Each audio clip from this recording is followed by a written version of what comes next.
नमस्कार, मैं डॉक्टर बलबीर स्वामी आप सभी का अपने चैनल गुरु ज्ञान पर स्वागत करता हूं। आशा करता हूं आप स्वस्थ होंगे, खुश होंगे।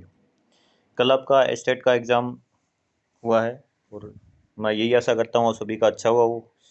शुभकामनाएं हैं आप सभी के लिए कि आप सभी का स्टेट क्वालिफाई हो जाए। तो आज हम डिस्कस करेंगे कॉमर्स के जो क्वेश्चन है 91 से लेकर 95 तक। तो उसके अपने अकॉर्डिंग मैं आंसर की बता रहा हूँ।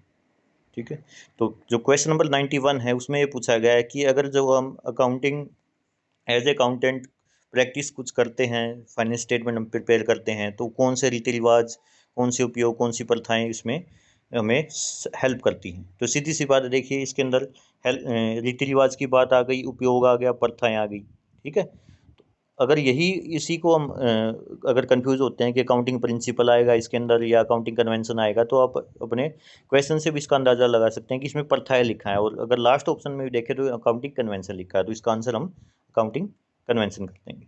ठीक है, the difference in both balance, bank balance as per passbook and cash book. देखिए जो इस क्वेश्चन में 92 के अंदर जो पूछा गया है वही पूछा गया है कि जो कैश बुक है और बैंक पासबुक है उसमें अंतर किस वजह से नहीं हो सकता। देखिए जो अब की बार जो क्वेश्चन पेपर आया उसमें ज़्यादा नहीं के ऊपर फोकस किया गया है।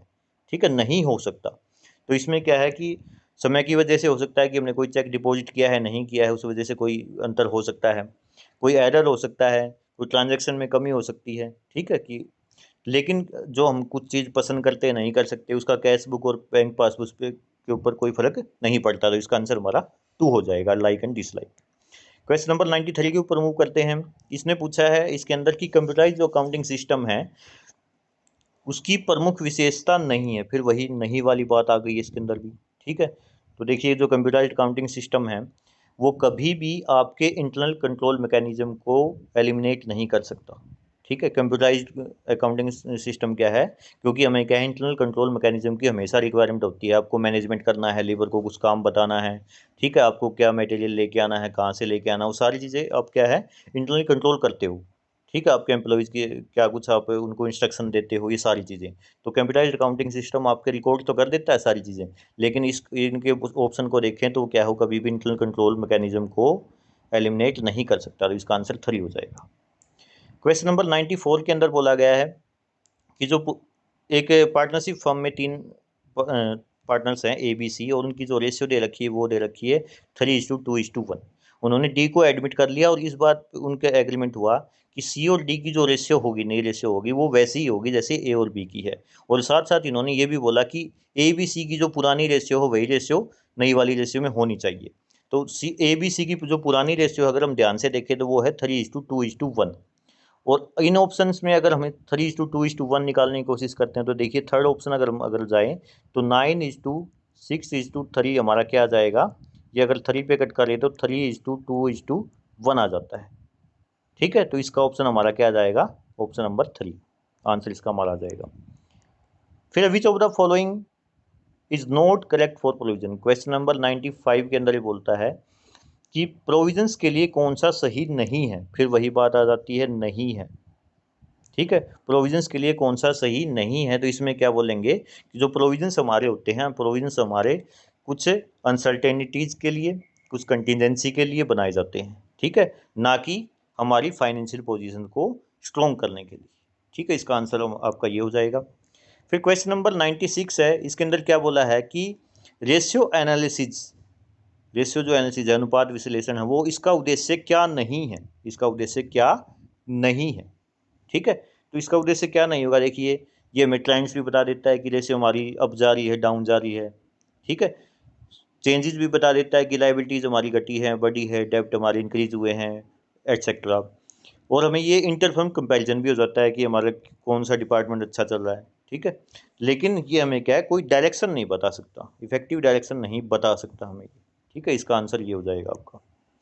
क्वेश्चन नंबर 97 के ऊपर मूव करते हैं। तो इसने इसके अंदर पूछा है कि कौन सा ऐसा चार्ट है जो एक क्या है, मौजूदा परिवर्तन या प्रवृत्ति की पहचान करने के लिए किया जाता है। यानी आपकी सेल्स इंक्रीज हो रही हैं, डिक्रीज हो रही हैं, एसेट या फिर आपके रेवेन्यू इंक्रीज हो रही है, डिक्रीज हो रही है, प्रॉफिट आपका बढ़ रहा है, घट रहा है। तो एक श्रृंखला के अंदर, एक सीरीज के अंदर आप चेक करना चाहोगे तो हमेशा आपका क्या है कि लाइन के थ्रू आप शो करोगे कि 2000 फॉर एग्जाम्पल 2000 में आपका क्या है, आपकी सेल इतनी थी, ठीक है, 2001 में आपकी सेल ये होगी, 2002 में ये आपकी सेल ये होगी। तो एक लाइन के थ्रू हम क्या है ट्रेंड दिखाते हैं, ठीक है, लाइन के थ्रू ट्रेंड दिखाएंगे तो इसका आंसर हमारा क्या आ जाएगा, line and arithmetic chart.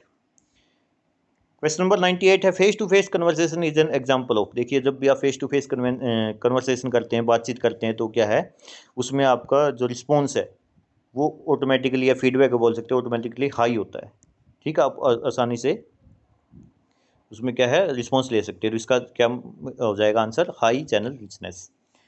Question number 99 है, इसमें क्या बोला है इन्होंने कि विच of the following is not an internal recruitment source. हम आंतरिक जो भर्ती है, भर्तियाँ हम करते हैं, तो उसका आंतरिक स्रोत क्या नहीं है, क्या नहीं है, ठीक है। तो अगर हम देखें तो जो क्वेश्चन इसका ऑप्शन नंबर 1 और 3 ये दोनों क्या है, एम्प्लॉय रेफरल और रिकमेंडेशन, एक जैसी सी बात है, क्यों एम्प्लॉय हमारे खुद के होते हैं तो वो इंटरनल ऑटोमेटिक हो गए। प्रमोशन प्रमोशन हमारी कंपनी के अंदर जो ऑलरेडी एम्प्लॉय लगे हैं उन्हीं का हम प्रमोशन करते हैं, तो ये भी इंटरनल हो गई। तो बचता है हमारा ऑप्शन एग्जीक्यूटिव सर्च फॉर्म, जैसे Naukri.com है, ठीक है, जॉब इंडीड है, ठीक, इस तरीके से monsterindia.com है, इस तरीके से। तो ये एग्जीक्यूटिव सर्च फॉर्म है, तो ये हमारी एक्सटर्नल हो जाती है, ना कि इंटरनल। क्वेश्चन नंबर 100 की तरफ मूव करते हैं। कैपिटल बजटिंग कौन सा फाइनेंशियल डिसीजन है। देखिए 3 तरह के डिसीजन होते हैं, इन्वेस्टमेंट, फाइनेंसिंग और डिविडेंड। 3 तरह के डिसीजन होते हैं। डिविडेंड इसमें हम देते नहीं है, फाइनेंसिंग कहीं पे हमें क्या कितना पैसा हमें लेना है, कितना कंपनी में लगाना है, तो वो चीज़ें क्या है फाइनेंसिंग में आती है। तो बचता है हमारा इन्वेस्टमेंट डिसीजन, क्योंकि हमें किसी एसेट के अंदर, किसी प्रोजेक्ट के अंदर इन्वेस्ट कर रहे होते हैं और ये इरिवर्सिबल होता है। नेक्स्ट क्वेश्चन हमारा 101 है, इसमें क्या बोला है कि कंज्यूमर प्रोटेक्शन एक्ट, ये थोड़ा डीप में दे रखा है क्वेश्चन। तो इसने यही पूछा है इसके अंदर कि उपभोक्ताओं के अधिकारों के उल्लंघन से संबंधित मामलों को विनियमित करने के लिए केंद्रीय उपभोक्ता संरक्षण प्राधिकरण स्थापित करने का अधिकार देती है, जिसे केंद्रीय प्राधिकरण के रूप में जाना जाता है। तो किस सेक्शन के अंदर है ये, आई थिंक सेक्शन 11 में ही आता है, थोड़ा इसमें डाउट है, आप चेक कर लीजिएगा इंटरनेट के ऊपर, ठीक है, इसमें आप चेक कर लीजिएगा। फिर आता है हमारा क्वेश्चन नंबर 102। 102 में पूछा है कि जब एक सेंडर अब कोई भी मैसेज मैनिपुलेट करके भेजता है ताकि वो मैसेज उसका अच्छा दिखे, ठीक है, वो अनुकूल लगे, अच्छा दिखे। तो देखिए जब भी हम एक कोई भी चीज़ छलनी में छानते हैं तो वो क्या है अच्छी निकल के आती है, चाय छान लेते हैं, ठीक है, तो वो चाय क्या है अच्छी निकल के आती है, चाय पत्ती ऊपर ले जाती है। तो इसी में ये बोला है कि जब हम क्या है फिल्टर करके करेंगे, यानी छलनी या छनन कह सकते हैं, फिल्टर करेंगे तो हमारी क्या है ऑटोमेटिक बात अनुकूल हो जाएगी। तो इसका आंसर हमारा 4 हो जाएगा। उसके बाद में आपका क्वेश्चन नंबर 103। इसने क्या बोला है कि इंडियन कंपनीज़ के अंदर, 103 के अंदर इंडियन कंपनीज़ में कौन से प्रिंसिपल ऐसे हैं जिसमें कॉन्फ्लिक्ट और फ्रिक्शन, यानी कॉन्फ्लिक्ट से बचा जा सके, आपस में क्या है भाईचारा बना रहे, संघर्ष और घर्षण ना हो। तो हमेशा ये बात ध्यान रखनी चाहिए कि ये इसका ऑप्शन हमेशा क्या होता है, हारमोनी, सौहार्द, यानी सद्भावना की का प्रिंसिपल इसमें फॉलो किया जाता है। क्वेश्चन नंबर 104 क्या कहता है कि कौन सी ऐसी ट्रेड थ्योरी है जो 2 फैक्टर मॉडल पे काम करती है। 2 फैक्टर मॉडल पे क्या है, इसमें ये एक्सेल ने ये बताया था, एक्सेल ने, कि जो कंपनी जिसमें अबेंडेंट होगी, यानी जो सामान उसके पास ज़्यादा होगा वो कंपनी क्या करेगी, उनको एक्सपोर्ट करेगी, ठीक है। जैसे कैपिटल और लेबर, इंडिया के अंदर लेबर ज़्यादा है तो इंडिया लेबर वाली चीज़ें ज़्यादा प्रोड्यूस करेगी, उनको एक्सपोर्ट करती है। Question number 105, which one of the following is not a characteristic of transaction leader. देखिए ट्रांजैक्शन लीडर का मतलब क्या होता है कि वो काम से काम रखता है। लेज फेयर इसमें नहीं आ सकता, वो फ्री छोड़ देता है, ठीक है। मैनेजमेंट बाय एक्सेप्शन, वो काम करने देता है अपने आप ही। रिवार्ड देता है, जब आप अपना काम पूरा कर लेते हो रिवार्ड देता है, लेकिन वो मोटिवेट नहीं करता आपको, वो मोटिवेट आपको इंस्पिरेशन मोटिवेट इसमें इसका क्या है करेक्टरिस्टिक नहीं है, इसकी विशेषता नहीं है। उसके बाद है sinking fund method. Question number 106 बोलता है कि सिंकिंग फंड मेथड जो होता है डेप्रिसिएशन का, उसमें हम डेप्रिसिएशन अमाउंट कितना रखते हैं कि वो घटता रहता है, बढ़ता रहता है, ठीक है, या फ्लक्चुएट होता रहता है। तो इसका आंसर जो मेरे अकॉर्डिंग है वो आएगा रिमेन कॉन्स्टेंट। ये हम इसलिए बनाते हैं ताकि जब एसेट की लाइफ ख़त्म हो जाए तो उस एसेट को इस फंड से हम क्या रिप्लेस कर सकें, ठीक है, इसमें इंटरेस्ट मिलता रहता है एक तरीके से। क्वेश्चन नंबर 107 क्या है, ये थोड़ा इनकम्प्लीट लग रहा है मेरे को, लेकिन अगर हम इसको करें कि इसमें ये पूछ रखा है कि बैंक पासबुक और जो एक कैश बुक कुछ क्या है दे रखा है, तो हमें क्या कैलकुलेट करना है कि बैंक पासबुक के अकॉर्डिंग हमारा अमाउंट कैलकुलेट करना है। तो देखिए शुरू में जो कैश बुक का जो ऑप्शन दिखा रखा है वो दिखा रखा है, जो बैंक में बैलेंस है वो हमारा 2,40,000 रुपये का पड़ा है, 2,40,000 रुपये का पड़ा है। एक हमने चेक इशू कर दिया 1,36,000 का, तो ये हम क्या कर देंगे इसमें ऐड कर देंगे। 90,000 क्या है चेक डिपॉजिट कर दिया,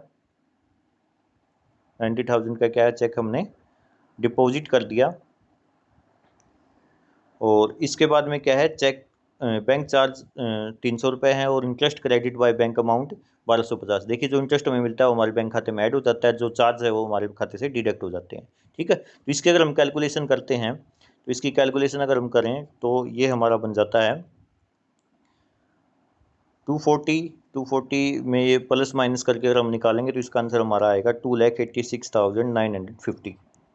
नेक्स्ट क्वेश्चन 108 में क्या है, अगर आपने इंडियन अकाउंटिंग स्टैंडर्ड पढ़ रखे हैं इस तरीके से तो आप इसका डायरेक्टली आंसर कर दोगे कि जो IAS Indian international accounting standard है, ठीक है, इंटरनेशनल अकाउंटिंग स्टैंडर्ड, तो वो 29 किससे रिलेटेड है, हाइपर इन्फ्लेटरी इकोनॉमिक्स।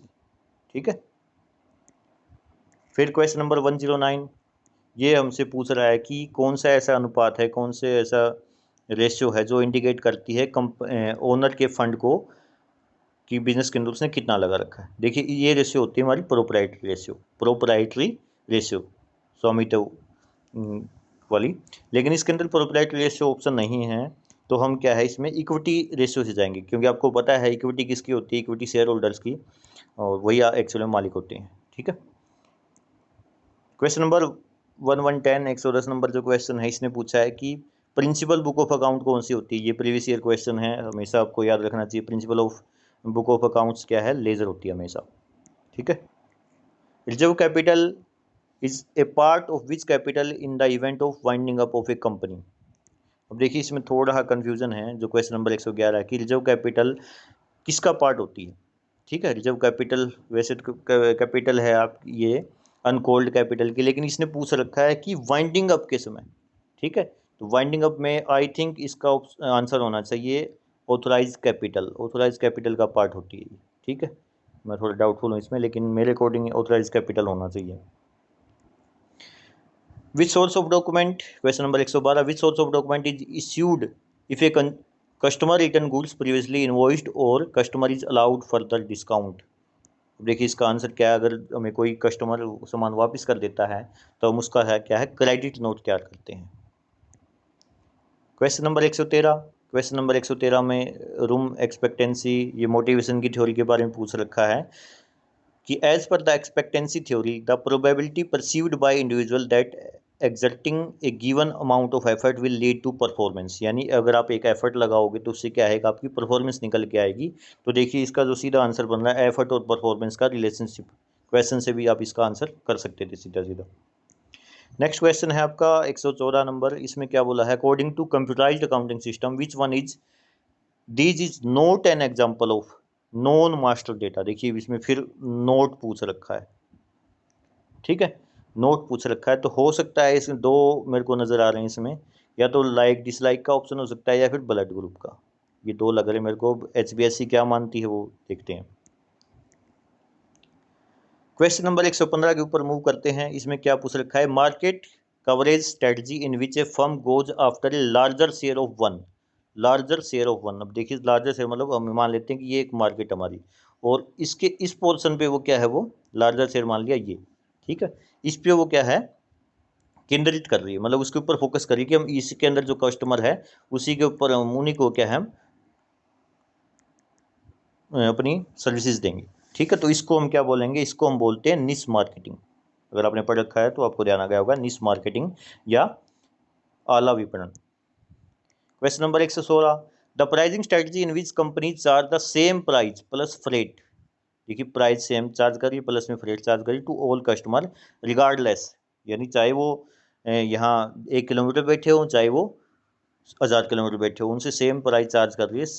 ठीक है, तो उसको कौन सी हम स्ट्रेटजी बोलेंगे, कौन सी प्राइसिंग स्ट्रेटजी हो जाएगी, वो हमारी हो जाएगी यूनिफॉर्म डिलीवरी प्राइसिंग, क्योंकि डिलीवरी आप कर रहे हो उसमें, तो uniform delivery pricing, option number 4।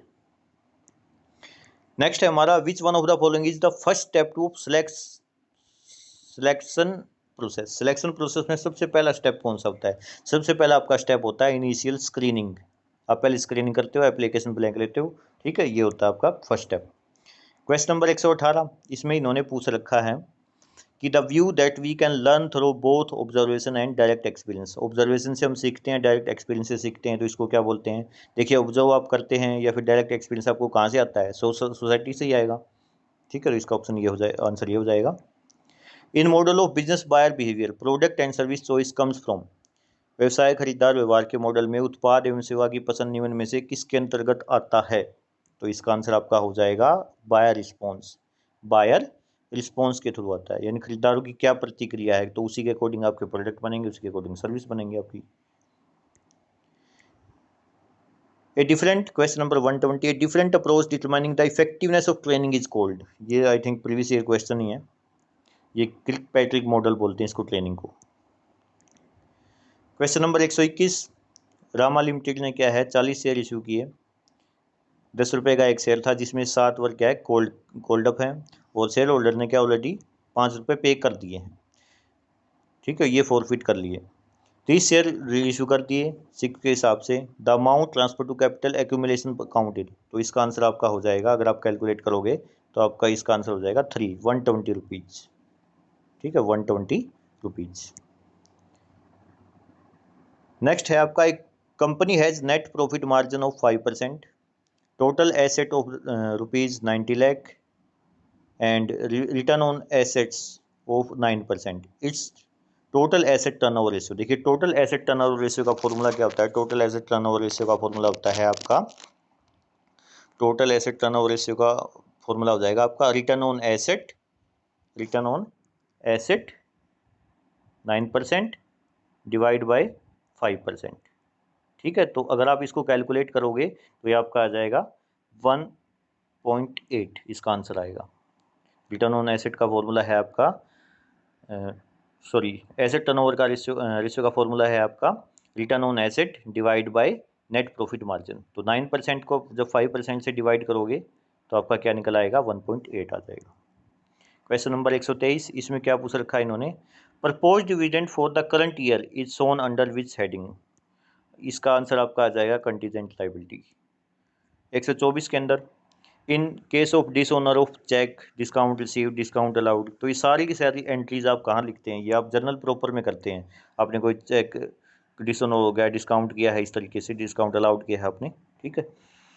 Next question 125 number, ये आपको पूछ रहा है कि ABC 3 पार्टनर हैं, उनकी जो प्रॉफिट शेयरिंग रेशियो है 7, 5 और 4 में है, ठीक है। इस तरीके से प्रॉफिट और लॉस शेयर करते हैं। सी की डेथ हो जाती है 30 जून 2022 को, मतलब 3 महीने बाद, 1 अप्रैल से 30 जून, मतलब 3 महीने बनते हैं 21-22 में, और जिसका प्रॉफिट जो था वो था 24,000 रुपये, ठीक है। तो how much share in profit for the period 1 April से लेकर 30 जून, यानी 3 महीने, will be credited to C's account. देखिए, पूरे साल का है 24,000 रुपये, पूरे साल का कितना है? 24,000 रुपये है, ठीक है। तो 3 महीने का कितना बनेगा? 3 महीने का आपका बन जाएगा 3 बटे हम क्या कर देंगे 12, ठीक। तो 3 महीने का आपका ये क्या हो जाएगा? 6,000 रुपये आपका प्रॉफिट आ जाएगा। अब 6,000 में से सी का शेयर कितना है? चौथा शेयर है, तो टोटल है इसका, अगर फोर्थ इसको रेशियो देते हैं किस में से? 7, 5, 12 और 4, 16 में से, तो इसके बनते हैं 1,500 रुपये। तो इसका आंसर आपका सीधा सीधा है 1,500 रुपये। नेक्स्ट है आपका question number 126, accounting for retirement benefit in the financial statement of employee come under which Indian accounting standard. Indian accounting standard ये आ जाएगा आपका आंसर नंबर 3, ना कि 4। आंसर नंबर 3 AS 15 के अकॉर्डिंग आपका एम्प्लॉय बेनिफिट आप लेते हैं। Question number 127, dash is the amount received or receivable by enterprise from its operating activity. Operating activity जो आप, मतलब जो आप सेल कर रहे हो, कोई गुड्स की, कोई सर्विसेज की, तो हमेशा आपकी क्या है? रेवेन्यू जनरेट होती है उससे, ठीक है।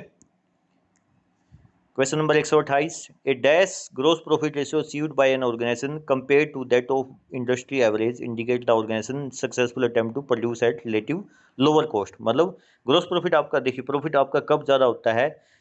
जब आपके रेवेन्यू ज़्यादा हो और कॉस्ट आपकी कम लगे, ठीक है, कॉस्ट आपकी कम, मतलब सीधी सीधी बात यह है कि आपका प्रॉफिट उससे ज़्यादा हो जाएगा।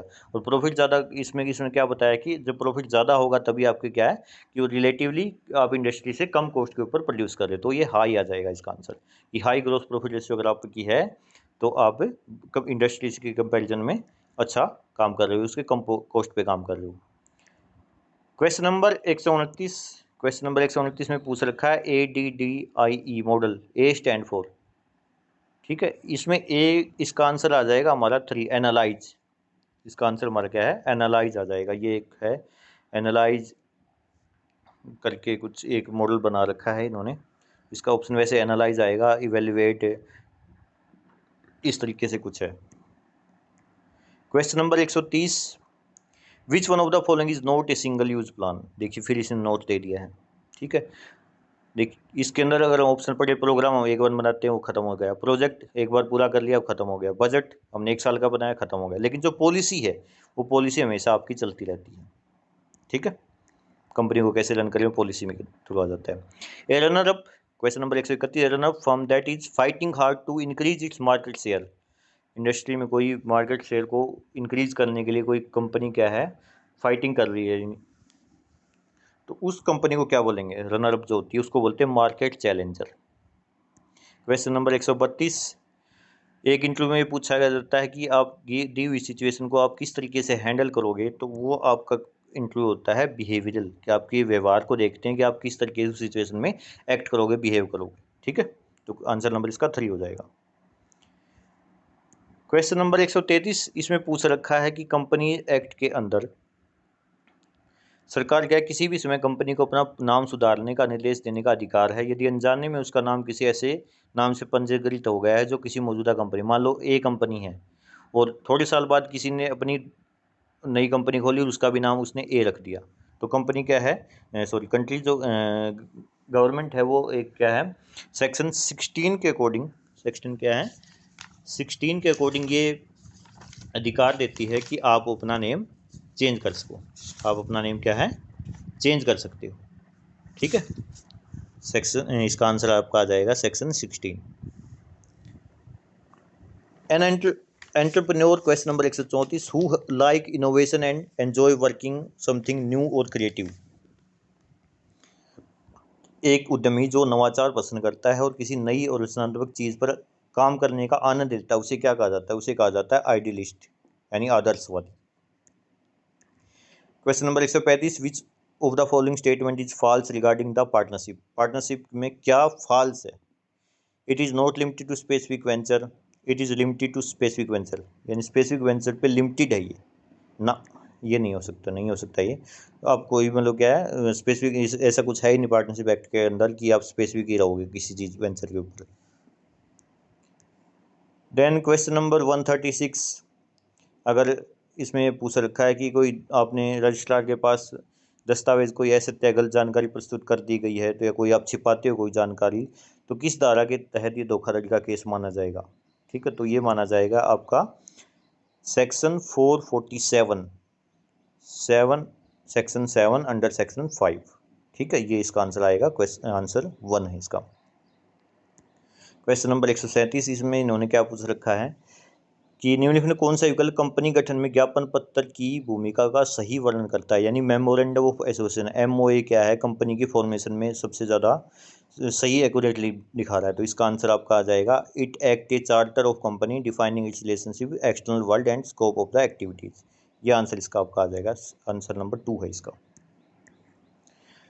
उसके बाद में ये डेप्रिसिएशन के रिगार्डिंग क्वेश्चन दे रखा है 138 नंबर, आई थिंक ये 11th क्लास का, ये बिल्कुल इजी सा है कि 2.5 लाख रुपए क्या है एसेट की वैल्यू है, उसकी 10 साल यूजफुल लाइफ है, जो सेलेबल वैल्यू है स्क्रैप वैल्यू है वो दे रखी इसने 50,000 रुपये, तो 2.5 लाख में से 50,000 रुपये माइनस कर देंगे तो 2 लाख, 2 लाख को 10 से डिवाइड करते हैं तो इसका सीधा सीधा आंसर हमारा 20,000 रुपये बनता है, ठीक है, डेप्रिसिएशन का। How is interest on debenture typically treated in the financial statement of A company. इसने क्या पूछ रखा है कि ऋण पत्र पर ब्याज आमतौर पर हम कंपनी के वित्तीय विवरण में किस रूप में मानते हैं। ये क्या होता है, जो भी हम डिबेंचर इंटरेस्ट देते हैं डिबेंचर के ऊपर हमेशा क्या होता है वो एक तरह का चार्ज है प्रॉफिट के ऊपर, क्यों हमें प्रॉफिट अगर वो नहीं देना होता इंटरेस्ट तो हमारा क्या प्रॉफिट ज़्यादा होता, तो हम क्या है, इसका आंसर 4 आ जाएगा, charge against the profit of the company. Question number 140। अब देखिए इसको अगर हम ध्यान से पढ़ें, विच of the following is not exempted from GST. GST से एग्जेम्प्टेड क्या नहीं है, किस में छूट नहीं मिलती। अगर आप देखिए इंटर स्टेट सेल करोगे, मतलब एक स्टेट से दूसरे स्टेट में सेल करोगे तो उस पर छूट थोड़ी मिलेगी, आपको जीएसटी पे करना पड़ेगा। ठीक है, बाकी तीन में आपको जीएसटी में छूट नहीं मिलती, लेकिन इसमें क्या है, इसमें आपको छूट नहीं मिलती, उनमें छूट मिल जाती है। ठीक है, तो इंटर स्टेट सेल में आपको छूट बिल्कुल नहीं मिलेगी। ऑप्शन नंबर 3 इसका राइट रहेगा।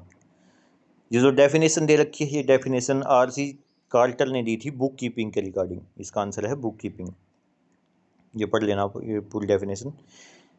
क्वेश्चन नंबर 142 में क्या पूछ रखा है कि प्रिंस लिमिटेड क्या है, अपनी कैश फ्लो स्टेटमेंट बनाना चाहता है। देखिए कैश फ्लो स्टेटमेंट में हमेशा आप वही एंट्री करते हो जो कैश से रिलेटेड है, और जितना पैसा आपके पास आया या गया वही चीज़ आप एंटर करोगे, बाकी चीज़ें आप छोड़ देते हो। इसने बोला कि एक बुक वैल्यू थी, कोई एसेट है इसके पास जिसकी बुक वैल्यू 60,000 रुपये है, और हमने वो बेच दी 8,000 के प्रॉफिट पे। तो सीधी सी बात है, 60,000 की कोई चीज़ है हमारे पास, 8,000 हमने प्रॉफिट में बेची, तो हमने कितने रुपए की बेची, 68,000 रुपये की बेची। तो 68,000 रुपये की बेची तो मेंटल तो 68 ही करेंगे ना कि 60 करेंगे। ठीक है, तो 68,000 इसका क्या है, आंसर हो जाएगा। Question number 143। अब इसने पूछ रखा है, ये रेशियो के ऊपर ही क्वेश्चन है कि एक current ratio divide by current liability दे रखा है। ठीक है, और लिक्विड रेशियो इसने करंट रेशियो बता रखी है, current asset divide by current liability, और एक इसने लिक्विड रेशियो बता रखी है, liquid asset divide by current liability. अब देखिए अगर इसको हम ध्यान से देखें तो दोनों में क्या है, नीचे 1 आ रहा है। करंट लाइबिलिटी अगर हम इसकी फॉर्मूले को पढ़ें, करंट रेशियो का फॉर्मूला होता है current asset divide by current liability, और लिक्विड रेशियो का फॉर्मूला होता है लिक्विड एसेट्स, या हम बोल सकते हैं करंट एसेट में से इन्वेंट्री माइनस कर दें, प्रीपेड एक्सपेंस माइनस कर दें, डिवाइड बाय करंट लाइबिलिटी। यानी करंट लाइबिलिटी दोनों में सेम है। करंट लाइबिलिटी अगर दोनों में सेम है तो इसका मतलब क्या हुआ, नीचे 1 है। और इन्वेंट्री ऑन दिसंबर 31 2022 में इन्वेंट्री आपकी कितनी है, 21 लाख रुपए की है। तो मैंने अभी आपको बताया कि जो करंट रेशियो में का फॉर्मूला क्या है, करंट एसेट में डिवाइड बाय करंट लाइबिलिटी, और लिक्विड रेशियो का फॉर्मूला क्या है कि करंट एसेट्स के अंदर क्या है, इन्वेंट्री माइनस कर देते हैं। यानी 2.5 में से 1.25 माइनस करें तो हमारा कितना बन जाएगा, हमारा वापस बनता है 1.25। ठीक है, यानी 1.25 क्या है, हमारी इन्वेंट्री है, और इस इन्वेंट्री की वैल्यू कितनी बता रखी है, 21 लाख। ठीक है, अगर 1.25 की वैल्यू हमारी 21 लाख है तो नीचे क्या हमसे यही पूछा ना कि हमारी करंट लाइबिलिटी क्या है, और करंट लाइबिलिटी हमारी क्या है, इसमें 1 बता रखा है। तो 1.25 की वैल्यू अगर 21 लाख है तो करंट लाइबिलिटी की वैल्यू क्या आ जाएगी, तो हम इससे क्या कैलकुलेट करके निकाल सकते हैं। 21 लाख को 1.25 से डिवाइड कर देंगे तो हमारा आंसर आ जाता है 16,80,000 रुपये। नेक्स्ट क्वेश्चन इजी सा है, 144 के अंदर की गवर्नमेंट कंपनी फॉर्म करने के लिए आपको कितने % की रिक्वायरमेंट है, तो 7 या 7 से ज़्यादा के लिए। ठीक है, पब्लिक कंपनी के लिए कितने के लिए, आपको 7 या 7 से ज़्यादा के लिए। क्वेश्चन नंबर 145 क्या कहता है, आपको क्वेश्चन नंबर पूछ रखा है 145 में, हेनरी फ्यूल क्या थे, हेनरी फ्यूल थे फ्रेंच इंडस्ट्रियलिस्ट। ठीक है, हेनरी फ्यूल क्या थे, फ्रेंच इंडस्ट्रियलिस्ट ये थे। क्वेश्चन नंबर 146 पे मूव करते हैं। 146 में पूछ रखा है leadership style marked by going beyond the leader's own self interest and instead focusing on opportunity to help followers grow and develop is known as.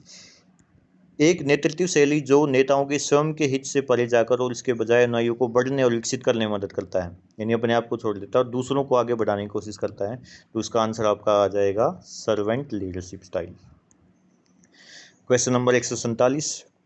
Question number 147 में क्या पूछ रखा है, विच of the following is a consumer under consumer protection act 2019। देखिए consumer और customer फर्क आपको पता होना चाहिए।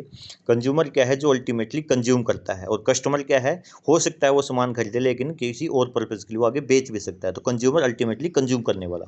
तो अगर इन ऑप्शन को सभी को हम पढ़ते हैं ध्यान से तो देखिए पहले वाले में क्या है, उसने कमर्शियल पर्पज़ के लिए खरीदी, मतलब बेचने वाला, तो वो कंज्यूमर ऑटोमेटिकली रहा ही नहीं, वो कस्टमर हो गया।